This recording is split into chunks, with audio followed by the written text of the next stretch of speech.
Évangile de Matthieu, chapitre 9.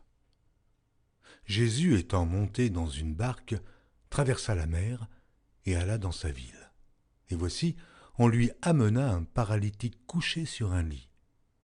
Jésus, voyant leur foi, dit au paralytique : « Prends courage, mon enfant, tes péchés te sont pardonnés. » Sur quoi quelques scribes dirent au-dedans d'eux : « Cet homme blasphème. » Et Jésus, connaissant leurs pensées, dit : « Pourquoi avez-vous de mauvaises pensées dans vos cœurs ?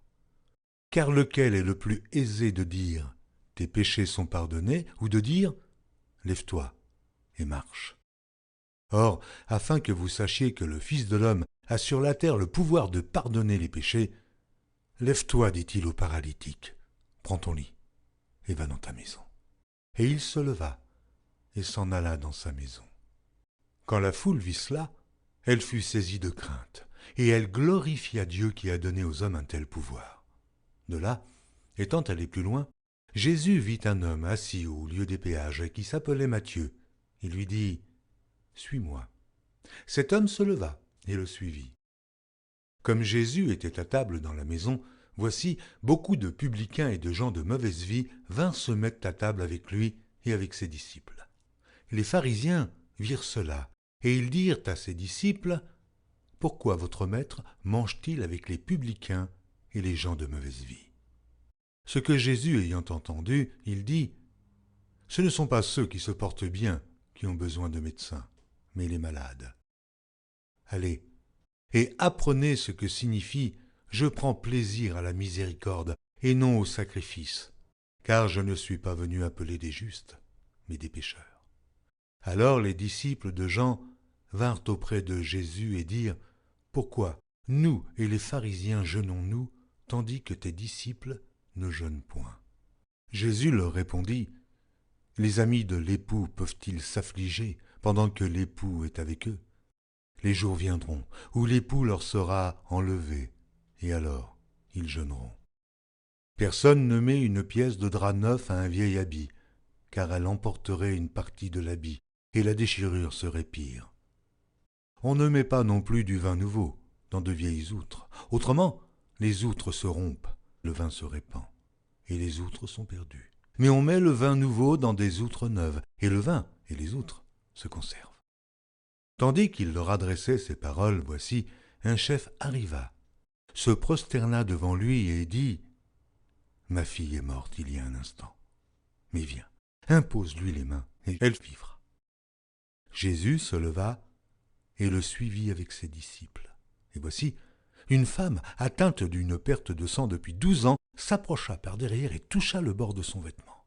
Car elle disait en elle-même : « Si je puis seulement toucher son vêtement, je serai guéri. » Jésus se retourna et dit en la voyant : « Prends courage, ma fille, ta foi t'a guérie. » Et cette femme fut guérie à l'heure même.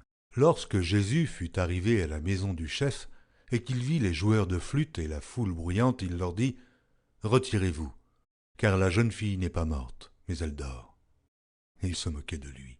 Quand la foule eut été renvoyée, il entra, prit la main de la jeune fille, et la jeune fille se leva. Le bruit s'en répandit dans toute la contrée. Étant parti de là, Jésus fut suivi par 2 aveugles qui criaient : « Aie pitié de nous, fils de David !»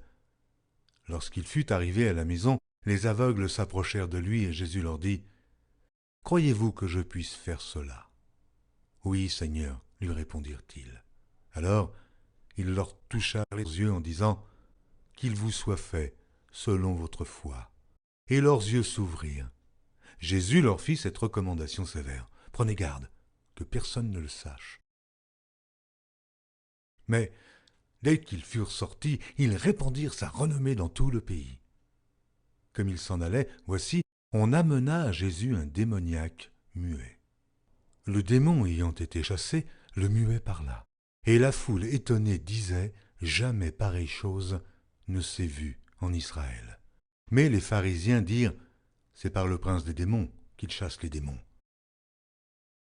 Jésus parcourait toutes les villes et les villages, enseignant dans les synagogues, prêchant la bonne nouvelle du royaume et guérissant toute maladie et toute infirmité.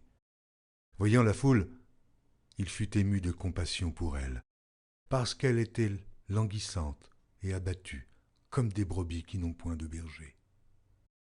Alors il dit à ses disciples, « La moisson est grande, mais il y a peu d'ouvriers.